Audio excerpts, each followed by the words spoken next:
In 1721, Sebastian Bach, concertmaster of Cawthon, was a 36-year-old widower and father of 4 children.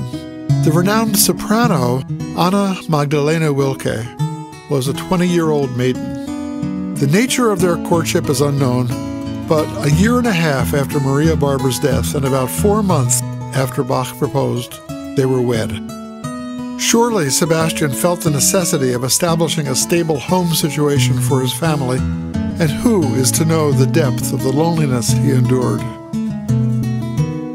But did he love her? All evidence suggests that he adored her and that their marriage was a genuine unification of 2 souls.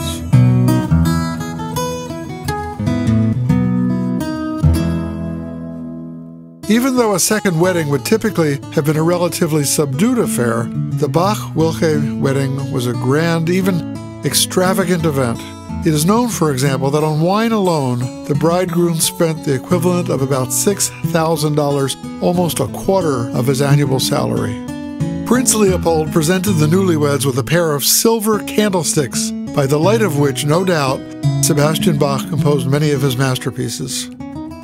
At the wedding celebration, Sebastian at the clavier serenaded his bride with this poem that he had prepared for the occasion.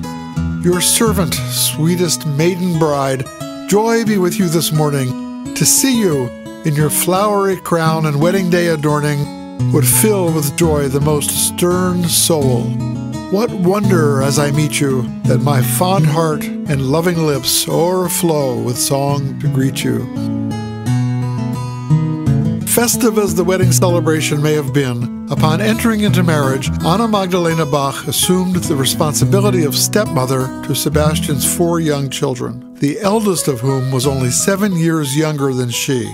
When Magdalena's first child was born in 1723, the child was a full 8 years younger than Barbara's youngest. During the 29 years of their marriage, Anna Magdalena Bach gave birth to 13 children. 6 survived. She buried 7 of them. It is difficult not to feel a personal affection for Anna Magdalena. We know nothing of her appearance, so we content ourselves with the mental picture of a hard-working, warm-hearted, and highly musical woman, a true helpmeet to her husband, glorying in his artistic achievements, painstakingly copying his music in a calligraphy that came to resemble his, and sharing with fortitude the burdens which life imposed on them. This woman, who raised 4 stepchildren, 3 of whom achieved greater renown during their lives than their father did, and 6 children of her own, and who succeeded in creating a cheerful, warm, comfortable, and loving home throughout 29 years of married life, Anna Magdalena Bach, upon Sebastian Bach's death, fell into the most dire poverty. When Bach died intestate in 1750, the Leipzig City Council did not waste much time on sympathy or sentiment.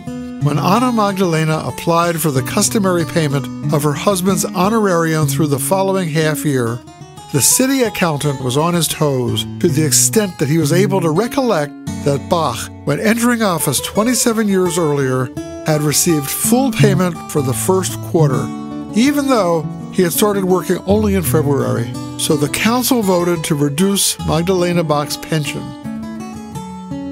Having survived her husband by 10 years, she was reduced to being an almswoman, a woman supported by charity. Anna Magdalena Bach died in 1760 at the age of 59. This woman, to whom we owe the very survival of the 6 Suites for Cello Solo, was buried like a pauper, and there's no stone to mark her grave.